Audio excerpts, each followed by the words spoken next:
they trying to kill the real estate market? I wanted to talk to you about the NAR settlement, National Association of Realtors settlement.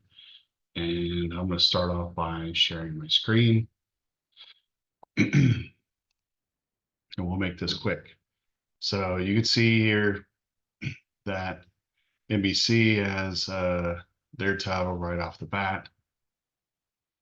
Here we go. Settlement means for consumers and real estate brokers. So that's news. And then realtors are nervous. It could be the worst thing ever. The NAR has settled a commission.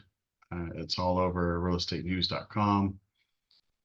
Court documents outline a payment schedule and a series of rule changes, including the elimination of offers compensations through the MLS. And I want it to go over here to this one. Stop share, and we'll go to this one and go through this real quick.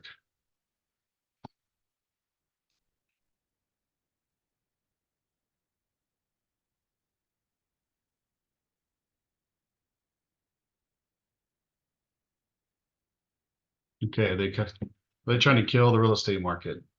Your NAR settlement update. The National Association of Realtors has just been ordered to pay $418 million. Hopefully, we'll see what happens later this summer when the judge approves it or not, but expect big changes to happen to the real estate market. The old way used to be seller wanted to list their property. We all know this. And a typical commission for a listing agent would be 5 or 6%. And then he would split that with the buyer's agent.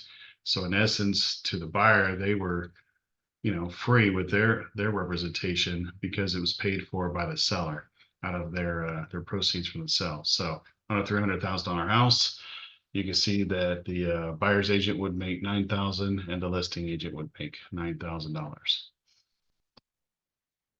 That was the old way. So what are the rules, the changes? Well, MLS will not have the buyer's agent's commissions listed on the MLS anymore. This prevents steering. The reason why it prevents steering is because I know as an agent, if I'm looking for a property on the MLS for one of my buyers, and that agent that was listing the property put 1.5 or 2 or 2.5% commission, they were doing injustice to the seller because we are not wanting to try to sell that property if we're going to get a low commission. Not if like-kind houses were willing to pay us 3%. So we wouldn't even, show those houses. Anyway, that was a big deal, and they wanted to prevent steering. Sellers can still pay for buyer's agent's commission. They can still pay. That's all going to be up to negotiations.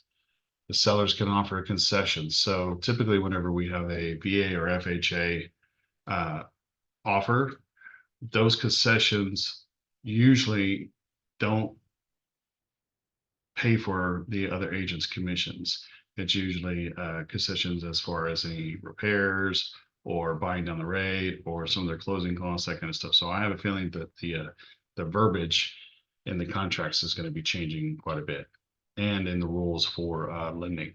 So FHA lending and commission lending. So another one of the other changes is buyers must enter into a buyer's representation agreement if using an agent. This starts in July. I could tell you already, this is going to be a bear for first-time home buyers. Think about it. If you're, a young couple trying to save up for your first home, you got to come up with 3.5% for FHA, maybe 5% for conventional. And, you spend a few years putting these savings together, and you're hoping to have a really top-notch agent go out and help you buy this house. Well, now you have to pay for that commission if the seller deems that they're not going to pay for a buyer's agent and or representation. So it's all going to be about the negotiations. This prevents a conflict of interest. I already told you about the conflict of interest as far as steering or inflating the value so that both agents get paid more. So if you're a buyer's agent, you're supposed to be protecting the interests of your client. And part of the interest of your client is getting the best deal you can for them. While on the other side, the listing agent is trying to get the best, price for their client.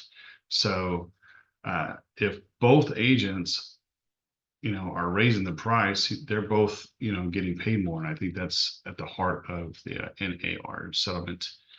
And you're going to see a huge mass exodus leave. All these agents are going to leave, um, which, the cream of the crop will rise. And what I'm saying is that all those shitty, crappy realtors that didn't provide any value, they're gone.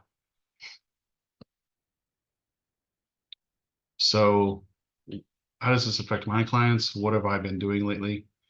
I find off-market deals where I'm already working with the wholesaler, and I have a flat fee whenever I'm dealing with these wholesalers. So let's say that they lock down the property with the seller, and they get it. Let's say they lock down the property right here, and they get it under contract for 100,000, and then they're going to turn around and try to find a buyer for 120, 125,000. And then we all know investors are going to come in there and probably try to negotiate it down.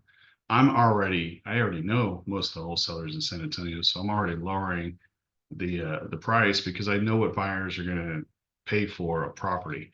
So I have a flat fee whenever I'm talking to the wholesaler in order to be able to just get the deal done at the right price. And the seller gets the price that they want. The wholesaler, hopefully gets the price that they want, and the buyer is going to get the price that they want.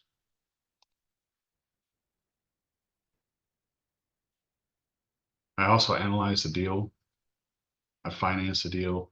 I'm going to meet up with the contractor. I'm going to meet up with the appraiser, and then all of that is paid for by the loan. I just wanted to give you an update on how things are going to change, and you know,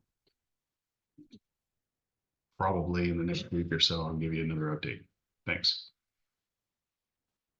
Stop sharing. And where's my recording? Stop it.